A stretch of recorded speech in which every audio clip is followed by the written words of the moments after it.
Hey, everybody, and welcome to our March 2023 market update. All right, well, let's get into it. Thanks for watching. Appreciate the patronage and subscription to the YouTube channel. All right, so here we go. The responsibility of a leader is to define reality, and we need a lot of definition of reality these days because there's a lot of conflicting information out there. There's a lot of data that kind of takes us in different directions. So I'm going to try and do my best here to lead us through this and put some definition of reality for us on kind of what's happening a little bit on a national level, a little bit on a local level as well. We've talked about the 30-year fixed rate before in some other market updates, and specifically, what it's doing right now with the increases, even since kind of about a month ago, beginning of beginning of February, we've seen the rate go up. It was being held very somewhat stable, kind of dipped down even from the beginning of the year, as you can see, where it was, good buyer demand. We kind of navigated our way up into limited, and we're very much in a weak buyer demand situation right now. So that's one piece of things to kind of keep in context here, is that rates are going up and it is having an effect on the overall market. We've talked about before this 10-year treasury yield correlation with the 30-year fixed mortgage rate. And right now you can see on the very far right of that graph, it's kind of inverted, which is instability in that correlation. Because historically, what we've seen over the last nearly 50 years plus is that average spread is 1.72. And currently, since the beginning of the year, we've seen an over just a higher spread than what we normally see. And that leads us to a conclusion that we either have to see rates continue to go up or the yield to come down. And we're not quite seeing the yield, come down at this point. So what we're expecting is for rates to continue to go up. And as we do that, if you go back to that very first slide, we're going to see that demand just continue to weaken and weaken. All of that to say, the economy, as quoted here by Sam Cater, he's chief economist for Freddie Mac, the economy is showing signs of resilience, mainly due to consumer spending, and rates are increasing. Overall housing costs are also increasing and therefore impacting inflation, which continues to persist. So that's very much in line with what we're saying right now, is that we are seeing a fairly strong economy. In fact, the jobs report came out just a few days ago, and we saw another over 300,000 jobs added to the economy. Retail sector, hospitality, government was one of the big ones as well. I think it was 42 or 45,000 jobs in government. And as you can see, over the last 12 months, we've had fairly strong job growth. And so you've got this economy that seems to be doing fairly well, and it's being, met with this resistance in interest rates, which are affecting obviously not just housing, but other segments of our economy. But we still run into this significant challenge of low inventory. And that's not changing. In fact, we're seeing that we're still down almost 50% from where we were pre-pandemic, right? Before the pandemic, 2017, 18, and 19, we were well over a million. Even 2020, with all its turmoil, we were still almost at a million homes for active listings in the month of February in those years. And you can see where that completely dropped off, nearly 50% into 2021, down even further 2022. And sure, it's coming back up in it's up relative to February of 2022, but it's still significantly down. And to give you a sense of things, just a month over month comparison going from, January into February, it's continuing to go, quote unquote, the wrong direction. The low inventory is the one thing that's really keeping these prices elevated, as I'll show here in another graph or two. Our national average went down from January to February almost just over 6%. You can see states like where we're at in Arizona outpaced the national average. Florida did fairly well. They were only a modest, 1.5% drop in inventory, but no state in the entire country, except for the state of Hawaii, saw positive change in inventory and housing in their market. And substantial losses in places like Nevada, Illinois, Michigan, some very major areas, especially for economic growth and just migration where folks are moving to in the States. To give this a little bit more context, the number of homes needed to put us into a more balanced market, as kind of predicted or estimated by some pretty substantial resources, Realtor.com, B of A, Freddie Mac, Moody's.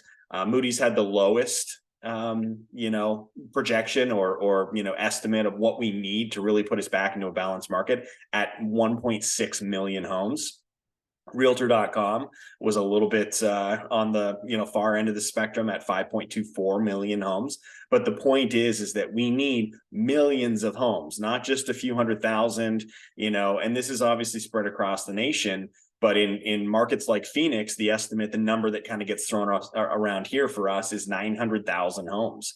90,000 homes just in the greater Phoenix area. So this is a major issue that we're just not going to see a resolution on anytime soon. The home builders are still struggling with costs of materials and labor, access to materials, and they're being very bearish on their projection of, do we go out and build a bunch of homes? Because in the face of this interest rate issue, and as we'll see here in a slide or two, the housing confidence index being as low as it has been ever almost is a hard kind of pill for the builders to swallow, to go out and start to build more homes. It's a very risky proposition. All of that to say, back to the pricing, we're seeing the price of homes continue to go up. This is a 5-year perspective on where values of home have gone up, or price of homes have gone up. Arizona at 82.3%, the national average at 60% nearly. There's an old adage in sales and in new home or real estate sales, where so much of what we talk about with our customers and clients is that they're trying to time the market. And something I learned very early on in my career was that it's not about timing the market, it's about time in the market. How long do you own real estate? And subsequently, if you go back and look, if you bought a home 10, 12, 15 years ago, you may remember what the market was like. Were interest rates high? Were they low? Was inventory high? Was it low? Was the consumer index high or low? Some people might remember that stuff, but I think the point is that most people don't remember what the environment was like. They just remember that they were able to purchase the home and they've still got it. And if they had it for a period of time, they're probably in a pretty good position from an equity perspective. But talking about this index, we're seeing that it's the lowest it's ever been. I mean, it just dipped down in February. We were starting to see some sentiment on the home purchase index coming up toward the end of last year into the new year. And then in January was very strong. We were seeing some good start to February. And then things just kind of cooled off the last few weeks. I think obviously interest rates is a big piece of that. But as we're seeing here from Fannie Mae, this is their measurement of buyer confidence basically in the market. Okay. So what are we seeing from a price perspective going forward? Well, we're through the peak. So this is a great graphic from the peak last summer in June of 2022 through the end of December that year. The drop in home values, depending on the way that's measured, and that's why I have 3 different sources on here, it's about a 2% drop. So we saw about a 2% drop in value in that period. But where we're going to see things going forward from a lot of these same sources is, this year will be, relatively low. We're going to see maybe a 1.5 to 2% drop in values again. But going into 2024, we're seeing prices go up, 25 go up, 26, 27, and so forth. Now, of course, there's a lot that can happen in the economy in these years ahead of us. There is obviously a fear of recession coming in the later part of this year. Whether or not that happens and what happens with that, in our previous market update last month, we talked about the correlation between a recession and interest rates. If we end up in a recession, there's a very good chance that, historically, the last 6 major recessions, we've seen a drop in interest rates. So if we go into a recession and we see a drop in interest rates and we have low inventory, we may see a run on sales. And I think that that's something that we need to kind of keep that context in, is that we're always kind of, I talk to a lot of people and they're kind of looking for the bottom. They're waiting for things to bottom out. I'm not saying we're there. I don't know if we're there or not, but I can tell you that because there's this lack of confidence in the market right now, there is definitely a lot of opportunity for folks to be able to take advantage of what is out there. We're starting to see, again, this is days of inventory. So if you may be more familiar with the term of months of supply, well, we had to stop using months as a measurement and look at days, because as you can see back there in kind of the middle part of 2021, we were below a month of supply. Right now, we're just over 2 months, as you can see on the very far right of this graphic. And so, some context there, a balanced market is 3 to 6 months. Seller's market is less than 3 months. A buyer's market is more than 6 months. So we're still very much in a seller's market from that definition. And we're going the opposite direction. We're not going up like we need to. We're staying, in this kind of, just over 2 month period here. So again, all of that to say, we're still seeing a rise in home values. So this is a rolling 3 month average of this average sales price per square foot. This is actually locally now here in Phoenix. And we're seeing that, at the beginning of the year, it was continuing to come down. But last month, we saw this average tick up ever so slightly, but we saw it tick back up. And so I have a lot of conversations with folks that they're just, yes, interest rates are high, but guess what? Prices are starting to creep up. Now, it's not in every market. It's not in every segment. And if you want to learn a little bit more about, hey, what are active adult homes doing in Gilbert? I can give you that data on a much more, focused perspective. What are homes doing in the, 600,000 to 800,000 range versus the, 300,000 to 500,000 range? Sure, there's definitely some differences there. So that's where it would be good to just engage and have those discussions if you care to know. But overall, in the market, we are seeing that price per square foot start to creep up, which is basically, values of homes.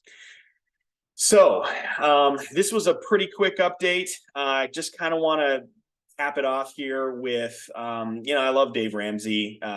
He's syndicated here on the radio in the Phoenix market. And, he's got a lot of really great perspectives, I think, on finances. And one of the things he talks about is being the heart of a teacher. I'm hoping that these market updates and the content that we're putting on our page help, and that they're there to educate you and give you some perspective and context to what's happening. You can correlate that with what's going on in your life. But ultimately, at the end of the day, I think right now, the biggest thing to be aware of is that there's less competition in the market for getting homes right now. And that can be a really great opportunity for you if you are looking to make a purchase for a specific move. A lot of folks are just kind of at the beginning stages, or they're not really in an urgent situation, like a personally urgent situation. And that's fine. That's where, I say to folks all the time, I've been doing this for over 17 years now at this point.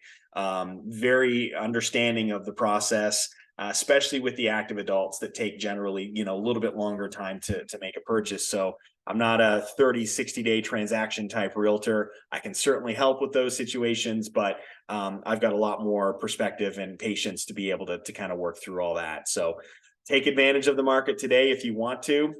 Let's connect. And then finally, and I'll put a link below in the comment section here. We've got our buyer and seller guide. So click on that link if you want to get one of these. It's a free automatic download if you click the link. You'll be able to just kind of get a better sense if you're considering buying a home or selling a house. You'll be able to kind of educate yourself a little bit further. As always, thank you very much for watching. Please subscribe to our channel. We love to have the subscribers to be able to put these videos out there. You get notifications. I don't always send emails out for videos that I put in there. So great way to stay updated. And of course, please like any videos if you feel like it's valuable or educational for you, because this helps us understand where to go and what type of content to be putting on the website. So if you're or on the YouTube channel. So if you're interested in connecting, there's all my personal contact information. And again, of course, like or subscribe to stay updated. All right, folks, thanks so much. Appreciate it.